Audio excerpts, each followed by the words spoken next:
अगर मध्य प्रदेश की जेलें ना छोटी पड़ जाए तो आप बताएं।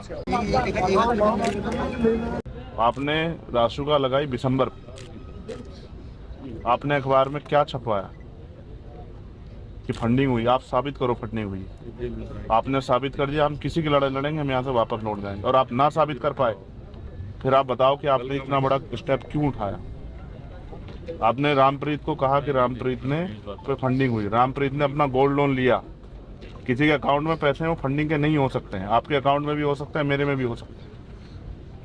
ये नहीं कहा कि फंडिंग का नहीं, वो अखबार में आपका बयान छपा हुआ है, उसे भी छोड़ो। आप मुझे बताओ, ये लिखा होगा आप और वो सुनो, कोई मन बना के कोई समाज अपने ऊपर नहीं पुलिस की लाठियां लगवाएगा कि हम जाके बवाल करें। ये एक घटना थी, हो गई, और घटना के रिएक्शन में जो बाकी काम हुआ वो घटना के रिएक्शन का हुआ। मेरे पिता भी पिटेंगे, मेरा भाई पिटेगा, मेरी बहन पे होगी, तो कहीं ना कहीं मेरे अंदर पीड़ होगी। ये सामाजिक वो है, ये मनोस्तुति होती है, आदमी की भावनाएं, फीलिंग पैदा होती है। जहाँ आप जुड़े हुए होते हैं, आदमी जब अगर बहुत मुसीबत में हो तो भी आदमी की चाहे जान पे खतरा हो, आदमी प्रयास करता है कि उसकी जान बच जाए। हमें आप लोगों से ये इस तरह की कार्रवाई की उम्मीद नहीं। 12 तारीख का समय भी ये सोच के रखा गया कि आप लोग लंबा समय आप लोग चीज़ों पे गहराई से जांच करके और निर्दोष लोगों की कार्रवाइयों को वापस लेंगे। और इस चीज़ को थोड़ा सा, क्योंकि और चाहते तो हम 2 दिन बाद भी कर लेते। आप ये थोड़ा, इसमें मुझे बताने की जरूरत थोड़ा ही है कि हम पे यहाँ अपना कितना मजबूत संगठन है। हमने ये समय क्यों लिया? क्योंकि हम भी चाहते थे कि जो आक्रोश पैदा हो रहा है वो थोड़ा सा ठंडा हो जाए। तो उस समय गर्मा गर्मी थी, हम सब लोग पीछे खड़े रहे और दूर से अन्याय को होते देखते रहे। और देखो कितना हुआ, आप बेहतर जानो। कितने लोग पीटे गए, जो पकड़ा गया वो कितना पीटा, आप बेहतर जानो। मैं तो इस काम से बहुत दिनों से उग गया हूँ। हम तो अपना काम जिम्मेदार से करते रहे, समझ गए कि हम हमारे कंधों पर जिम्मेदारी, ठंडा हो जाए फिर हम चलेंगे। लेकिन आप लोगों की तरफ से वो नहीं। ये अच्छी बात है, किसी का मन करे वो उसको बुरा लगा, उसने जाकर ज्ञापन दे दिया, कार्रवाई कर दो, मगर पुलिस को तो सोच के करना है ना। मैं अपने मन से कहने लग जाऊँ कि साहब उस पर कार्रवाई कर दो, तो ये तो पुलिस फैसला लेगी ना कि उसका अपराध किया है, उसने अपराध किया है नहीं किया है।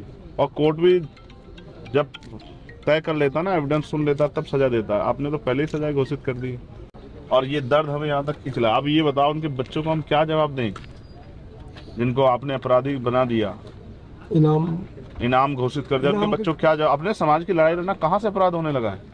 अपने समाज को जागरूक करना कहाँ से अपराध होने लगा है? और ये चंबल है। मैं मानता हूँ कि यहाँ बागी पैदा होते हैं, लेकिन बागी आदमी घर से नहीं बनता है, बागी उसको परिस्थितियां बनाती है। आज जो परिस्थितियां पैदा हुई, इसके परिणाम क्या हो सकते हैं, मैं और आपको एहसास होना चाहिए कि हम क्या कर रहे हैं। लोग 20-20 दिन से अपने घर नहीं लौटे। अगर हम गैर जिम्मेदार होते तो आप ये बताओ, क्या हम यहाँ इस रास्ते से आते? फिर तो हम पे आने के बहुत सारे रास्ते, और हम सब लोगों को मोबिलाइज करते चलो चलो। हमने कल भी एक ही बात थी हमारी कि हम कम लोग आके आपसे वार्ता करेंगे, उन परिवारों से मिलेंगे। हमारी जिम्मेदारी है, हम एक एक कार्यकर्ता का संरक्षण करना हमारा धर्म है। और अगर हम ये नहीं कर सकते, जैसे आप अपने एक कांस्टेबल का संरक्षण करोगे और आप अपने एडमिनिस्ट्रेशन के जितने वो कर्मचारी, चाहे वो हो पटवारी हो, चाहे सेक्रेटरी हो, चाहे वो और कोई हो, आप सबके गार्जियन है। ऐसे ही चंद्रशेखर आजाद अपने कार्यकर्ताओं गार्जियन। और इस समाज में, जिस समाज में मैंने जन्म लिया है, मैं तो बहुत दिन से, हमारे यहाँ से तो एकता चली आ रही है। जब इतना अन्याय हुआ तो मैं कैसे सहन करूँ, आप बताओ। इंकलाब जिंदाबाद। कैसे देखो कि समस्याओं को भी सुनो, लोगों की जो लोग महसूस कर रहे हैं। भय का माहौल अच्छा नहीं है। क्या ये अंग्रेजों का गुलाम भारत जिसमें भय का माहौल हो कि लोग घर से बाहर ना या लोग छोड़ के भाग जाएं? ये भी एक फैक्ट है जिसका मुझे एविडेंस है जिसके पास, कि भाई एक आदमी अगर गौरव नाम का है या आकाश नाम का, 10 आकाश के यहाँ पुलिस चली गई, तुम तो नहीं हो। तो उसने कहा साहब ये तो वहां से अच्छा लाओ फिर दो। तो ये पुलिस की छवि के लिए अच्छा नहीं है। ऐसा होता है तो हाँ, तो ऊपर से नीचे तक सबकी छवि खराब। अगर मेरा कोई कार्यकर्ता गलत करेगा तो क्या मेरे ऊपर फर्क नहीं पड़ेगा?